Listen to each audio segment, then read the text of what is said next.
Car ಡಿಕ್ಕಿ ಪಾದಚಾರಿ ಮಹಿಳೆ ದಾರುಣ ಸಾವು. ಪಾದಚಾರಿ ಮಹಿಳೆಗೆ ಕಾರು ಡಿಕ್ಕಿ ಹೊಡೆದು ಅವರು ಸ್ಥಳದಲ್ಲಿ ದಾರುಣವಾಗಿ ಸಾವನ್ನಪ್ಪಿರುವ ಘಟನೆ ಕುತ್ತಾರು ಸಮೀಪದ ಪಂಡಿತ್ ಹೌಸ್ ಎಂಬಲ್ಲಿ ಸಂಭವಿಸಿದೆ. ಪಂಡಿತ್ ಹೌಸ್ ನಿವಾಸಿ 59 ವರ್ಷ ಪ್ರಾಯದ ಪೂರ್ಣಿಮಾ ಮೃತ ಮಹಿಳೆ. ಬಸ್ಸಿನಿಂದ ಇಳಿದು ರಸ್ತೆ ದಾಟುವ ಸಂದರ್ಭ ವೈದ್ಯಕೀಯ ವಿದ್ಯಾರ್ಥಿ ಚಲಾಯಿಸಿದ್ದ ಕಾರು ಡಿಕ್ಕಿ ಹೊಡೆದಿದೆ. ಪರಿಣಾಮ ಪೂರ್ಣಿಮಾ ಅವರು ಸ್ಥಳದಲ್ಲೇ ಸಾವನ್ನಪ್ಪಿದ್ದಾರೆ. ಮೇ 16ರಂದು ಪೂರ್ಣಿಮಾ ಅವರು ವಿವಾಹ ಸಮಾರಂಭ ಪ್ರಯುಕ್ತ ಮದುವೆ ಮನೆಗೆ ತೆರಳಿ ವಾಪಸ್ಸಾಗುವಾಗ ದುರಂತ ಸಂಭವಿಸಿದೆ. ಇದೀಗ ಮದುವೆ ಮನೆಯಲ್ಲಿ ಶೋಕತಪ್ತ ವಾತಾವರಣ ಮನೆ ಮಾಡಿದೆ.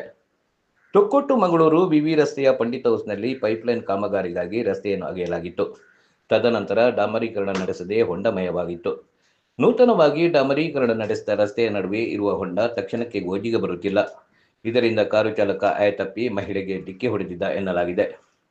ಮಂಗಳೂರು ದಕ್ಷಿಣ ಸಂಚಾರ ಠಾಣಾ ಪೊಲೀಸರು ಪ್ರಕರಣ ದಾಖಲಿಸಿಕೊಂಡಿದ್ದಾರೆ. ಮೃತರು ಪತಿ ಓರ್ವ ಪುತ್ರನನ್ನು ಅಗಲಿದ್ದಾರೆ.